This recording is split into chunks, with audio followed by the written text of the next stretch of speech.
Friends, ಎಲ್ಲರೂ ಹೇಗಿದ್ದೀರಾ? ನಾನು ಕೂಡ ತುಂಬ ಚೆನ್ನಾಗಿದ್ದೀನಿ. ನೀವೆಲ್ಲರೂ ತುಂಬ ಚೆನ್ನಾಗಿದ್ದೀರಾ ಅಂತ ಇವತ್ತಿನ ವಿಡಿಯೋ ಸ್ಟಾರ್ಟ್ ಮಾಡ್ತಾ ಇದ್ದೀನಿ. ಅದಕ್ಕಿಂತ ಮುಂಚೆ ಇವತ್ತಿನ ವಿಡಿಯೋ ಯಾರ್ಯಾರಿಗೆ ಇಷ್ಟ ಆಗಿದೆ ಒಂದು ಲೈಕ್ ಮಾಡ್ಕೊಳ್ಳಿ, ಹಾಗೆ ಹೊಸಬ್ರಾಗಿದ್ದರೆ ಸಬ್ಸ್ಕ್ರೈಬ್ ಮಾಡ್ಕೊಳ್ಳಿ. ಹಾಗೆಯೇ ತುಂಬ ದಿನನೇ ಆಗೋಯಿತು, ಅಂದರೆ ಒಂದು ವಾರನೇ ಆಯಿತು ವಿಡಿಯೋ ಅಪ್ಲೋಡ್ ಮಾಡಿ. ಸ್ವಲ್ಪ ಹುಷಾರಿಲ್ಲದೆ ಇರೋ ಕಾರಣಕ್ಕೆ ವಿಡಿಯೋ ಅಪ್ಲೋಡ್ ಮಾಡಲಿಕ್ಕೆ ಆಗಿಲ್ಲ. ಹಾಗೆಯೇ ಇವತ್ತಿನ ವಿಡಿಯೋ ಬಂದು ನಾನು ಜೂನ್ 14th ಅಂದರೆ ಜೂನ್ 13th ನೈಟಿಂದ ವ್ಲಾಗ್ ಮಾಡ್ತಾ ಇರೋದು. ಜೂನ್ 14th ಬಂದು ಬರ್ತಡೇ ದಿನ. ನನ್ನ ಬರ್ತಡೇ ಇರೋ ಕಾರಣಕ್ಕೆ ಅವತ್ತು ಮನೆಯಲ್ಲಿ ಸಿಂಪಲ್ ಆಗಿ ಬರ್ತಡೇ ಮಾಡಿದ್ರು. ಹಾಗೆಯೇ ಜೂನ್ 13th ಮಿಡ್ನೈಟಲ್ಲಿ ಎಲ್ಲರೂ ಎಬ್ಬರಿಸಿ ಕೇಕ್ ಎಲ್ಲ ತೊಗೊಂಡು ಬಂದಿದ್ದು ಸರ್ಪ್ರೈಸ್ ಆಗಿ. ಸರಿ ಕಟ್ ಮಾಡಿಬಿಟ್ಟು ನೆಕ್ಸ್ಟ್ ಡೇ ನಾನೇನು ಕೇಕ್ ಕಟ್ ಮಾಡೋದು ಬೇಡ ಅಂದ್ಕೊಂಡಿದ್ದೆ, ಯಾಕಂದರೆ ಇವತ್ತು ಕೇಕ್ ಕಟ್ ಮಾಡೋದೇ ಬೇಡ ಅಂತಲೇ ಇದ್ದಿದ್ದು.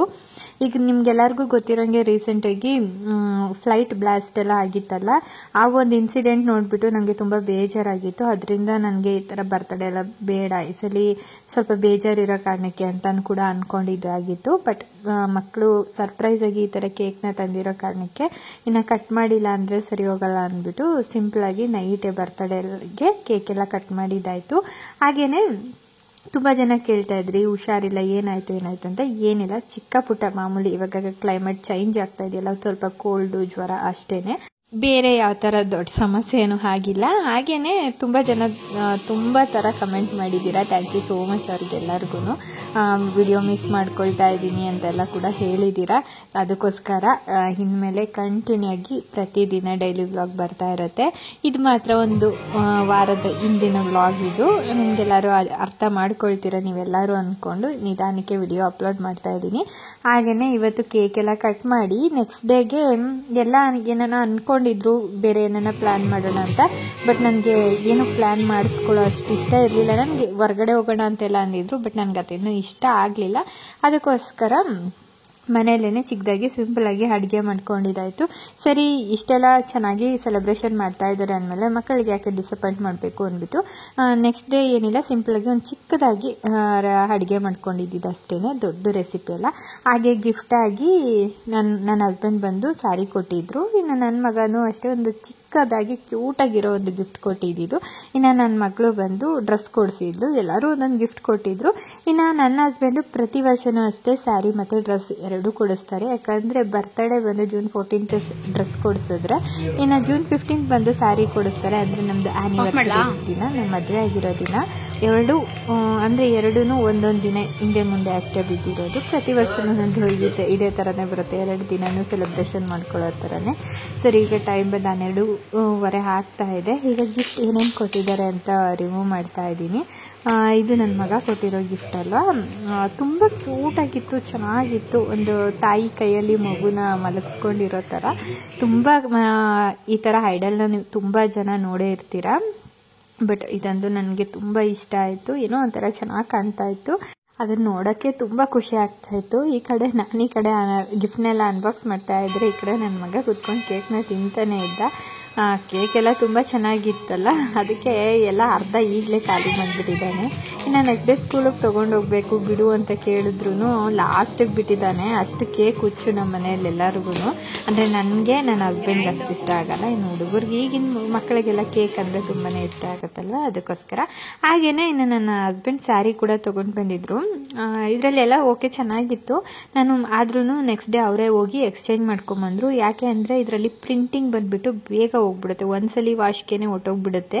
ಅದು ಪ್ರಿಂಟ್ ಬಂದು ಥ್ರೆಡ್ದು ಅಂದ್ಕೊಂಡು ತೊಗೊಂಡು ಬಂದಿದ್ದಾರೆ. ಬಟ್ ಅವ್ರು ಕ್ಲಿಯರಾಗಿ ನೋಡಿಲ್ಲ. ಆಮೇಲೆ ತೊಗೊಂಡು ಬಂದರೆ ಅದು ಪೇಂಟಿಂಗು ಫುಲ್ಲು ಸ್ಯಾರಿ ಬಂದು ಪೇಂಟಿಂಗಲ್ಲಿ ಆಗಿದೆ. ಅದಕ್ಕೋಸ್ಕರನೇ ಇದು ಒಂದ್ಸಲಿ ನೀರಿಗೆ ಅದ್ದಿದ್ರೆ ಅಂದರೆ ಪೂರ್ತಿ ಎಲ್ಲ ಕಲರು ಹೊಟ್ಟೋಗ್ಬಿಡುತ್ತೆ, ಗೋಲ್ಡ್ ಕಲರ್ ಬಂದಿರೋದು. ಅದಕ್ಕೋಸ್ಕರ ನೆಕ್ಸ್ಟ್ ಡೇನೇ ಹೋಗ್ಬಿಟ್ಟು ಅವರು ಚೇಂಜ್ ಮಾಡ್ಕೊಂಡು ಬಂದರು. ಸರಿ, ಈಗ ಎಲ್ಲ ನೋಡಿಬಿಟ್ಟು ನೆಕ್ಸ್ಟ್ ಮಲ್ಕೊಂಡಿದ್ದಾಯಿತು. ಈಗ ಬೆಳಿಗ್ಗೆನೇ ಎದ್ದಿದ್ದೀನಿ. ಎದ್ದಿದ ತಕ್ಷಣ ಮನೆ ಹತ್ರ ಪಕ್ಷಿ ಬಂದು ಕೂಗ್ತಾ ಐತೆ, ಒಂಥರ ಚೆನ್ನಾಗಿತ್ತು ಆ ಮೂಮೆಂಟು. ನನಗಂತೂ ಈ ಥರ ಮನೆ ಹತ್ರ ಪಕ್ಷಿ ಬರೋದು, ಈ ಥರ ಕೂಗೋದಾದರೆ ನಾನು ಬಾಗಿಲು ತೆಗಿಯೋಕ್ಕೆ ಹೋಗಲ್ಲ, ಸ್ವಲ್ಪ ನಿಧಾನಕ್ಕೆ ತೆಗಿತೀನಿ. ಅದು ಹೋದ್ಮೇಲೆ ಅದು ಫ್ರೀಯಾಗಿ ಕ್ಲೀನಾಗಿ ಕುತ್ಕೊಂಡಿರುತ್ತಲ್ಲ, ನೋಡೋದಕ್ಕೆ ಚೆನ್ನಾಗಿರುತ್ತೆ.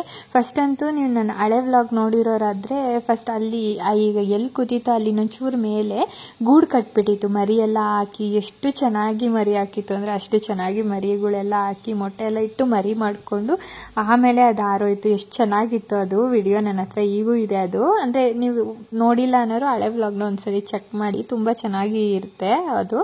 ಹಾಗೆಯೇ ನೈಟ್ ಹಾಲೆಲ್ಲ ಜಾಸ್ತಿ ಕೂಡ ಮಿಕ್ಕೊಂಬಿಟ್ಟಿತ್ತು.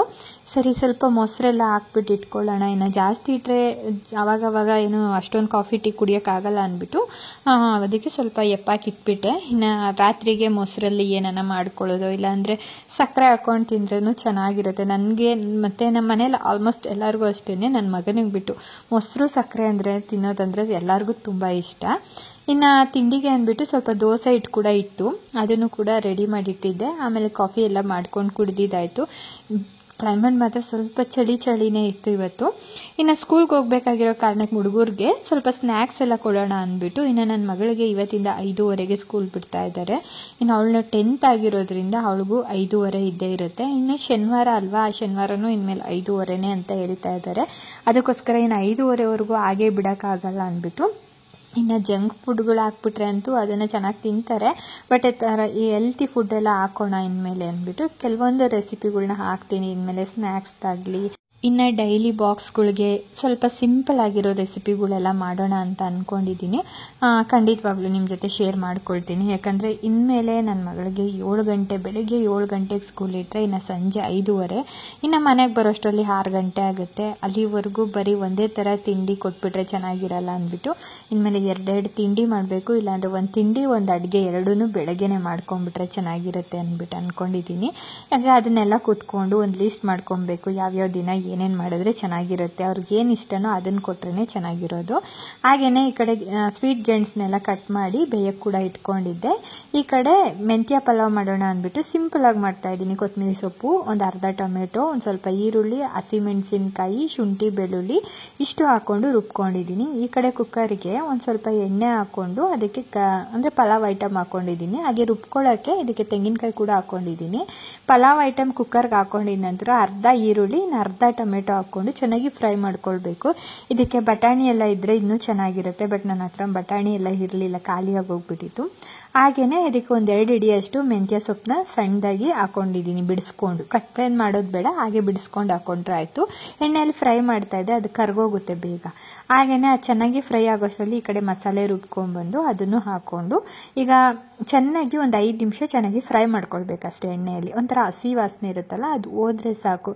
ಈ ಟೈಮಲ್ಲಿ ನಿಮಗೆ ತರಕಾರಿ ಬೇಕು ಅಂದರೂ ಆ್ಯಡ್ ಮಾಡ್ಕೊಬೋದು, ಇಲ್ಲಾಂದರೆ ಪ್ಲೈನಾಗೆ ಮಾಡ್ಕೊಳ್ಬೋದು, ಇಲ್ಲ ಯಾವುದನ್ನು ಕಾಳಿದ್ರೂ ಕೂಡ ಹಾಕ್ಕೊಳ್ಬೋದು, ಚೆನ್ನಾಗಿರುತ್ತೆ. ನಾನಿವತ್ತು ಪ್ಲೈನಲ್ಲೇ ಮಾಡ್ಕೊಳ್ತಾ ಇದ್ದೀನಿ. ಈ ಕಡೆ ಮೆಂತ್ಯ ಬಾತು ಆಗ್ತಾ ಇದೆ, ಆ ಕಡೆ ಗೆಣಸು ಕೂಡ ಬೇಯಕ್ಕೆ ಇಟ್ಕೊಂಡಿದ್ದೀನಿ. ಹಾಗೆ ಈ ಕಡೆ ಸ್ವಲ್ಪ ತಿಂಡಿಗೆ ಅಂದ್ಬಿಟ್ಟು ಕಡಲೆ ಬೀಜ ಹುರ್ಕೊಳ್ತಾ ಇದ್ದೀನಿ. ಅಂದರೆ ದೋಸೆಗೆ ಎಲ್ಲ ಕಲಸಿ ಇಟ್ಕೊಂಡಿದ್ನಲ್ಲ, ಅದಕ್ಕೆ ಸ್ವಲ್ಪ ಚಟ್ನಿ ಮಾಡೋಣ, ಕಡಲೆ ಬೀಜ ಚಟ್ನಿ ಅಂದ್ಬಿಟ್ಟು ಚೆನ್ನಾಗಿ ಕಡಲೆ ಬೀಜ ಎಲ್ಲ ಹುರ್ಕೊಳ್ತಾ ಇದ್ದೀನಿ. ಹಾಗೆಯೇ ಈಗ ಎಷ್ಟು ಬೇಕೋ ಅಷ್ಟೇ ಮಧ್ಯಾಹ್ನಕ್ಕೆ ಅಡುಗೆಗೆ ಅಂದ್ಬಿಟ್ಟು, ಯಾಕಂದರೆ ಬೆಳಗ್ಗೆ ದೋಸೆ ಕೊಟ್ಟಿರ್ತೀನಿ, ಮಧ್ಯಾಹ್ನಕ್ಕೆ ಅಂದ್ಬಿಟ್ಟು ರೈಸ್ ಐಟಮ್ಸ್ ಇದ್ರೇ ಮಕ್ಕಳಿಗೂ ಇಷ್ಟ ಆಗೋದು. ನಮ್ಮನೇಲಿ ಆಲ್ಮೋಸ್ಟ್ ತುಂಬ ಜನಕ್ಕೆ ಗೊತ್ತಿರಬೇಕು, ನಮ್ಮನೇಲಿ ಆಲ್ಮೋಸ್ಟ್ ಎಲ್ಲರಿಗೂ ರೈಸ್ ಐಟಮ್ಸ್ ಅಂದ್ರೇ ತುಂಬ ಇಷ್ಟ. ನಾನು ಒಂದು 90% ಯಾವಾಗ್ಲೂ ರೈಸಲ್ಲೇ ತಿಂಡಿ ಮಾಡ್ತಾ ಇರ್ತೀನಿ. ತುಂಬ ಕಮ್ಮಿ ಚಪಾತಿ, ದೋಸೆ ಇದೆಲ್ಲ ಮಾಡೋದು ತುಂಬಾ ಕಮ್ಮಿ. ಯಾಕಂದರೆ ರೈಸ್ ಅಂದರೆ ಎಲ್ಲರೂ ಅಷ್ಟೇ ಹೊಟ್ಟೆ ತುಂಬ ತಿಂತಾರೆ, ಚಪಾತಿ ಅವೆಲ್ಲ ಆದರೆ 1-2 ಅಷ್ಟೇ. ಸರಿ, ಈ ಕಡೆ ಕುಕ್ಕರಲ್ಲಿ ಮಸಾಲೆ ಚೆನ್ನಾಗಿ ಫ್ರೈ ಆಗಿದ ನಂತರ ಅದಕ್ಕೆ ಅಕ್ಕಿ ಕೂಡ ಹಾಕ್ಕೊಂಡು ಸ್ವಲ್ಪ ನೀರು ಎಷ್ಟು ಬೇಕೋ ಅಷ್ಟು ಹಾಕ್ಕೊಂಡು ರುಚಿಗೆ ತಕ್ಕಷ್ಟು ಉಪ್ಪು ಹಾಕಿ ಲಿಡ್ ಕ್ಲೋಸ್ ಮಾಡಿಬಿಟ್ರೆ ಆಯಿತು. ಈ ಕಡೆ ಮೆಂತ್ಯ ಬಾತು ಅಷ್ಟೇ ಪಟ್ ಅಂತ ರೆಡಿಯಾಗಿ ಹೋಗ್ಬಿಡುತ್ತೆ, ತುಂಬ ಈಸಿಯಾಗಿ ಮಾಡ್ಕೊಬೋದು. ಆದರೆ ಮೆಂತ್ಯ ಬಾತು ಒಂಥರ ಮಾಡೋದು ಈಸಿ, ಬಟ್ ಟೇಸ್ಟು ಅಷ್ಟೇ ಚೆನ್ನಾಗಿರುತ್ತೆ, ಏನೋ ಒಂಥರ ತುಪ್ಪದನ್ನ ಇದ್ದಂಗೆ ಇರುತ್ತೆ, ನನಗೆ ಆ ಥರ ಫೀಲ್ ಆಗುತ್ತೆ. ಈ ಕಡೆ ಗೆಣಸು ಕೂಡ ಚೆನ್ನಾಗಿ ಬೇಯ್ತಾ ಇದೆ, ಈ ಕಡೆ ಕಡಲೆ ಬೀಜ ಕೂಡ ಚೆನ್ನಾಗಿ ಹುರ್ಕೊಳ್ತಾ ಇದ್ದೀನಿ.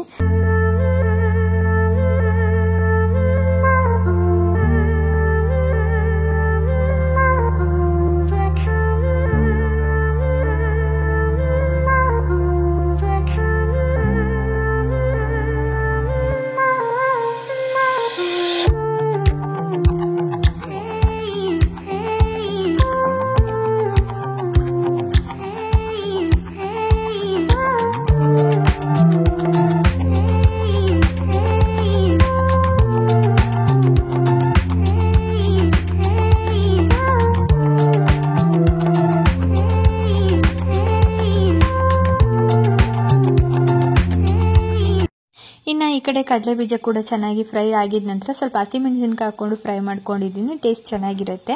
ಇನ್ನು ಸಿಪ್ಪೆ ಎಲ್ಲ ತೆಗೆದು ಕಡಲೆ ಬೀಜ, ಹಸಿಮೆಣಸಿನ್ಕಾಯಿ, ಸ್ವಲ್ಪ ಬೆಳ್ಳುಳ್ಳಿ, ಕೊತ್ತಂಬರಿ, ಹುಣಸೆ ಹಣ್ಣು ಎಲ್ಲ ಹಾಕ್ಕೊಂಡು ಲಾಸ್ಟಿಗೆ ಸ್ವಲ್ಪ ರುಚಿಗೆ ತಕ್ಕಷ್ಟು ಉಪ್ಪು ಹಾಕ್ಕೊಂಡು ಕ್ಲೀನಾಗಿ ಗ್ರೈಂಡ್ ಮಾಡ್ಕೊಂಡ್ರೆ ಆಯಿತು. ಬೇಕು ಅಂತ ಒಗ್ಗರಣೆ ಕೂಡ ಹಾಕ್ಕೊಳ್ಬೋದು. ಅದಕ್ಕೆ ಈ ಕಡೆ ದೋಸೆಗಳು ಕೂಡ ಹಾಕ್ಕೊಳ್ತಾ ಇದ್ದೀನಿ. ಈ ಥರ ದೋಸೆ ಎಲ್ಲ ಆದರೆ ಒಂದೇ ಸಲ ರುಬ್ಬಿಟ್ಕೊಂಡ್ಬಿಡ್ಬೇಕು. ವಾರಕ್ಕೆ ಒಂದು ಸಲ ರುಬ್ಕೊಂಡ್ರೆ ಆಯಿತು. ವಾರದಲ್ಲಿ 2 ಸಲ ದೋಸೆ ಅಥವಾ ಇಡ್ಲಿ ಮಾಡ್ಕೊಳ್ಬೋದು. ಇಲ್ಲ ಸೆಟ್ ದೋಸೆ, ಮಸಾಲೆ ದೋಸೆ ಏನು ಬೇಕಾದರೂ ಮಾಡ್ಕೊಳ್ಬೋದು. 2 ದಿನದ್ದು ಟಿಫನ್ ಟೆನ್ಷನ್ ಮುಗ್ದೋಗ್ಬಿಡುತ್ತೆ. ಅದಕ್ಕೆ ಈ ನಡುವೆ ಅಂದ್ಕೊಳ್ತಾ ಇದ್ದೀನಿ, ಸೋಮವಾರದೊತ್ತು ಅಂದರೆ ಭಾನುವಾರನೇ ರೆಡಿ ಮಾಡಿ ಇಟ್ಕೊಂಡ್ಬಿಟ್ರೆ ದೋಸೆ ಹಿಟ್ಟು, ಇಡ್ಲಿ ಹಿಟ್ಟು, ಇನ್ನು ಸೋಮವಾರ ಇಡ್ಲಿ ಮಾಡ್ಕೊಂಡ್ಬಿಟ್ರೆ ಇನ್ನು ಬೇರೆ ದಿನ ದೋಸೆ ಅಥವಾ ಏನು ಬೇಕಾದರೂ ಮಾಡ್ಕೊಳ್ಬೋದು ಅಂದ್ಕೊಂಡಿದ್ದೀನಿ. ನೋಡೋಣ, ಇನ್ಮೇಲೆ ಟ್ರೈ ಮಾಡ್ತೀನಿ. ಯಾಕಂದರೆ 2 ಟಿಫನ್ ಇಲ್ಲ ಒಂದು 2 ಅಡುಗೆ ಕೂಡ ಮಾಡೋವಂಥ ಟೈಮ್ ಬಂದಿದೆ ಇವಾಗ. ಮಗಳನ್ನ ಅಷ್ಟು ಕ್ಲಿಯರಾಗಿ ಎಲ್ಲ ಕೊಟ್ಟು ಕಳಿಸಿದ್ರೇ ಅವಳು ಹೊಟ್ಟೆ ತುಂಬ ತಿನ್ನೋದು. ಇನ್ನು ಬೆಳಗ್ಗೆ ಒಂದೇ ಟಿಫನ್ನ 2 ಬಾಕ್ಸ್ ಕಟ್ಟಿದ್ರೆ ನಮಗೆ ತಿನ್ನೋಕ್ಕಾಗಲ್ಲ, ಇನ್ನು ಮಕ್ಕಳಿಗೆ ಹೆಂಗೆ ತಿನ್ನೋಕ್ಕಾಗುತ್ತೆ ಅಲ್ವಾ ಅಂದ್ಕೊಂಡು ಈ ಥರ ಒಂದು ಪ್ಲ್ಯಾನ್ ಮಾಡ್ಕೊಂಡಿದ್ದೀನಿ. ನಾನು ಆ ಥರ ಮಾಡ್ಕೊಳ್ಳೋವಾಗ ನಿಮ್ಮ ಜೊತೆ ಶೇರ್ ಮಾಡ್ಕೊಳ್ತೀನಿ ಏನೇನು ಮಾಡ್ಕೊಳ್ಬೋದು ಮಂಡೆಯಿಂದ ಸ್ಯಾಟರ್ಡೇವರೆಗೂ ಅಂತ. ಆದರೆ ಈಗ ನನಗೆ ಏನಾಗಿದೆ ಅಂದರೆ ಸಂಡೇ ಕೂಡ ರಜೆ ಇರಲ್ಲ, ಸಂಡೇನೂ ಸ್ಕೂಲ್ ಇದೆ. ಹಾಗೆಯೇ ಇವತ್ತು ಬರ್ತಡೇ ಅನ್ನೋ ಕಾರಣಕ್ಕೆ ಸ್ವಲ್ಪ ಜಾಮೂನ್ ಕೂಡ ಮಾಡ್ಕೊಂಡಿದ್ದಾಯ್ತು. ಇನ್ನು ಮಕ್ಕಳು ಕೇಳ್ತಾ ಇರ್ತಾರಲ್ವ ಅನ್ನೋದಕ್ಕೋಸ್ಕರ ಇನ್ನು ಸಿಂಪಲಾಗಿ ಇವತ್ತು ನಮ್ಮ ಮನೇಲಿ ಮಿಲ್ಸ್ ಅಲ್ಲ ಮಿನಿ ಟಿಫನ್ ಇವತ್ತು.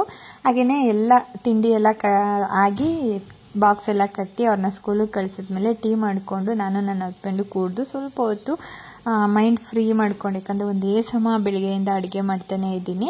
ಆನಂತರ ಇವಾಗ ಫ್ರೆಶ್ ಅಪ್ ಎಲ್ಲ ಆಗಿ ಮನೆಯಲ್ಲಿ ಪೂಜೆ ಎಲ್ಲ ಮುಗಿಸ್ಕೊಂಡು ನಾನು ಕೂಡ ಅಮ್ಮ ಕೊಡಿಸಿದ್ರು ಈ ಟಾಪ್ನ, ಇದನ್ನೆಲ್ಲ ಹಾಕ್ಕೊಂಡು ರೆಡಿಯಾಗಿದ್ದೀನಿ. ಇನ್ನು ಮಧ್ಯಾಹ್ನಕ್ಕೆ ಅಡುಗೆ ಮಾಡಬೇಕಾಗಿತ್ತಲ್ವ, ಸ್ವಲ್ಪ ಸಾಂಬಾರು ಬೇಳೆ ರಸಮ್ ಥರ ಮಾಡಿಕೊಂಡೆ. ಇನ್ನು ಹೊರಗಡೆ ಊಟಕ್ಕೆ ಹೋಗೋಣ ಅಂತಂತಿದ್ರು. ಅಂದರೆ ಪ್ರತಿ ವರ್ಷವೂ ನಾವು ಹೊರಗಡೆ ಊಟಕ್ಕೆ ಹೋಗ್ತಾ ಇದ್ವಿ ಇನ್ನು ಬರ್ತಡೇ ಆ್ಯನಿವರ್ಸರಿ ದಿನ.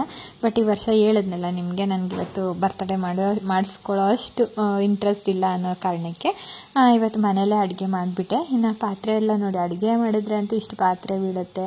ಇನ್ನು ಸ್ವಲ್ಪ ಅಡುಗೆ ಮನೆಯೆಲ್ಲ ಕ್ಲೀನ್ ಮಾಡಿಕೊಂಡು ಆನಂತರ ನಾನು ಕೂಡ ಇನ್ನೊಂದ್ಸಲಿ ಫ್ರೆಶ್ ಅಪ್ ಆಗಿ ಇನ್ನೊಂದ್ಸಲಿ ದೀಪ ಹಚ್ಚೋಣ ಅಂತ ಅಂದ್ಕೊಂಡು ಬೇಗ ಮುಗಿಸ್ಕೊಳ್ತಾ ಇದ್ದೀನಿ. ಬರ್ತಡೇ ಯಾವ ಡೇ ಇದ್ದರೆ ಏನು, ಹೆಣ್ಮಕ್ಳಿಗೆ ಮಾತ್ರ ಈ ಗುಡಿಸೋದು, ತೊಳೆಯೋದು, ಒರೆಸೋದು ಮಾತ್ರ ಇದ್ದೇ ಇರುತ್ತೆ. ಇನ್ನು ಸಂಜೆ ಮೇಲೆ ದೀಪ ಹಚ್ಚಬೇಕಾಗಿತ್ತು. ಇನ್ನು ನನಗೆ ದೀಪ ಹಚ್ಚಬೇಕು ಅನ್ನೋ ಟೈಮಲ್ಲಿ ಶಿಂಕಲ್ಲಿ ಒಂದು ಪಾತ್ರೆನೂ ಇರಬಾರ್ದು, ಇದ್ರ ಒಂಥರ ನನಗೆ ದೀಪ ಹಚ್ಚೋಕ್ಕೆ ಸಮಾಧಾನ ಆಗಲ್ಲ. ಇನ್ನು ಸಂಜೆ ಮೇಲೆಲ್ಲ ಕೆಲಸ ಮುಗಿಸ್ಕೊಂಡಿದ ನಂತರ ನಾನು ಕೂಡ ಫ್ರೆಶ್ ಅಪ್ ಆಗಿಬಿಟ್ಟು ಇನ್ನೊಂದ್ಸಲಿ ಮುಖ ಎಲ್ಲ ತೊಳ್ಕೊಂಡು ಇನ್ನು ದೀಪ ಹಚ್ಚಬೇಕು. ಸರಿ, ಇನ್ನೊಂದು ಡ್ರೆಸ್ ಕೊಡಿಸಿದ್ರಲ್ಲ ಅದನ್ನು ಹಾಕೊಳ್ಳೋಣ ಸಂಜೆ ಮೇಲೆ ಅಂದ್ಬಿಟ್ಟು ಈಗ ರೆಡಿಯಾಗಿ ಈಚೆ ಬಂದಿದ್ದಾಯಿತು. ನನ್ನ ಮಗ ಅಂತೂ ನೋಡ್ತಾ ನಿಂತಿದ್ದ ಅಲ್ಲಿ, ಹಿಂಗೆ ರೆಡಿ ಆಗಿದೆಯಾ, ಹೊರಗಡೆ ಕರ್ಕೊಂಡು ಹೋಗ್ತೀಯಾ ಹೊರಗಡೆ ಅಂತ. ಬಟ್ ನನಗೆ ಹೊರಗಡೆ ಹೋಗೋಕ್ಕೆ ಇಷ್ಟ ಇರಲಿಲ್ಲ. ಅವ್ನು ತುಂಬ ಕೇಳ್ತಾ ಇದ್ದ, ಹೊರಗಡೆ ಹೋಗೋಣ ಅಮ್ಮ, ಹೊರಗಡೆ ಹೋಗೋಣ ಅಮ್ಮ ಅಂತ. ನಾನು ನೆಕ್ಸ್ಟ್ ಟೈಮ್ ಹೋಗೋಣ ಅಂತ ಹೇಳ್ತಾ ಇದ್ರೂ ಕೇಳ್ತಾನೆ ಇರಲಿಲ್ಲ. ಆದ್ರೂ ಅವನ್ನ ಸಮಾಧಾನ ಮಾಡಿದ್ದಾಯಿತು. ಆನಂತರ ನನ್ನ ಮಗಳು ಬಂದು ದೇವಸ್ಥಾನಕ್ಕನ ಹೋಗೋಣ ಅಂದ್ಲು. ಇಲ್ಲ ನೆಕ್ಸ್ಟ್ ಟೈಮ್ ಹೋಗೋಣ ಇನ್ನೊಂದ್ಸಲಿ ದೇವಸ್ಥಾನಕ್ಕೆ ಅಂತ ಕೂಡ ಅಂದಿದ್ದಾಯಿತು. ಹಾಗೆಯೇ ಇನ್ನು ಹತ್ರ ಬರ್ತಾ ಇದೆ, ಇನ್ನು ಆಷಾಢ ಶುಕ್ರವಾರ ಸ್ಟಾರ್ಟ್ ಮಾಡಬೇಕು, ನಾನು ಪೂಜೆ ಮಾಡಬೇಕು ಅಂದ್ಕೊಂಡಿದ್ದೀನಿ. ಲಾಸ್ಟ್ ಇಯರ್ ನಿಮ್ಗೆಲ್ಲರಿಗೂ ಗೊತ್ತಿರೋಂಗೆ ಆಷಾಢ ಶುಕ್ರವಾರ ಯಾವ ಥರ ಮಾಡಿದ್ದೀನಿ ಅಂತ ನಿಮ್ಗೆಲ್ಲರಿಗೂ ಗೊತ್ತು. ಹಾಗೆಯೇ ಇವಾಗ ನಾನು ಸ್ವಲ್ಪ ಹೂವೆಲ್ಲ ತರೋದಕ್ಕೆ ಹೊರಗಡೆ ಹೋಗೋಣ ಅಂತ ಅಂದ್ಕೊಂಡಿದ್ದೀನಿ. ಇನ್ನು ಈ ಶುಕ್ರವಾರದಿಂದ ಸ್ಟಾರ್ಟ್ ಆಗಿದೆ ಆಷಾಢ. ಇನ್ನು ಪ್ರತಿದಿನ ಪೂಜೆ ಇದಿರುತ್ತೆ. ಪ್ರತಿ ಶುಕ್ರವಾರ ಮಾತ್ರ ಲಕ್ಷ್ಮಿನ ಕೂರಿಸ್ಬೇಕು ಅಂತಲೂ ಅಂದ್ಕೊಂಡಿದ್ದೀನಿ. ಅದನ್ನು ಆದಷ್ಟು ಬೇಗ ವಿಡಿಯೋ ಮಾಡ್ತೀನಿ, ಯಾವ ಥರ ಹಬ್ಬ ಮಾಡ್ತೀನಿ ಅಂದ್ಬಿಟ್ಟು ನೆಕ್ಸ್ಟ್ ವಿಡಿಯೋದಲ್ಲಿ ಆದಷ್ಟು ಬೇಗ ಬರುತ್ತೆ. ಈ ಸಲ ಯಾರ್ಯಾರು ಲಕ್ಷ್ಮೀ ಪೂಜೆ ಮಾಡಬೇಕು ಅಂದ್ಕೊಂಡಿದ್ದೀರಾ ಆರಾಮಾಗಿ ಆ ಶುಕ್ರವಾರದಿಂದನೇ ಸ್ಟಾರ್ಟ್ ಮಾಡ್ಬೋದು. ನಿಮಗೆ ಅಷ್ಟು ಅರ್ಥ ಆಗ್ತಾ ಇಲ್ಲ ಅಂದರೆ ನಾನು ಲಾಸ್ಟ್ ಇಯರ್ ಲಕ್ಷ್ಮೀ ಪೂಜೆ ಮಾಡಿರೋ ವಿಡಿಯೋ ಇದೆ, ನೀವು ಆ ವಿಡಿಯೋನ ಕಂಪ್ಲೀಟಾಗಿ ನೋಡ್ಕೊಳ್ಬೋದು. ಅರ್ಥ ಆಗಲಿಲ್ಲ ಅಂದರೆ ಇನ್ನೊಂದು ವಿಡಿಯೋ ಮಾಡ್ತೀನಿ ಅಂತ ಹೇಳ್ತಾ ಮತ್ತೆ ಇನ್ನೊಂದು ಹೊಸ ವ್ಲಾಗಲ್ಲಿ ಸಿಗ್ತೀನಿ. ಅಲ್ಲಿವರೆಗೂ ಟೇಕ್ ಕೇರ್, ಬಾಯ್. ಈ ವಿಡಿಯೋ ನಿಮಗೆ ಹೇಗೆ ಅನ್ನಿಸ್ತು ಅಂತ ಕಮೆಂಟ್ ಮಾಡಿ. ಅಲ್ಲಿವರೆಗೂ ವೆಯ್ಟ್ ಮಾಡ್ತಾ ಇರಿ ಅಂತ ಹೇಳ್ತಾ ಇನ್ನೊಂದು ವ್ಲಾಗಲ್ಲಿ ಸಿಗ್ತೀನಿ.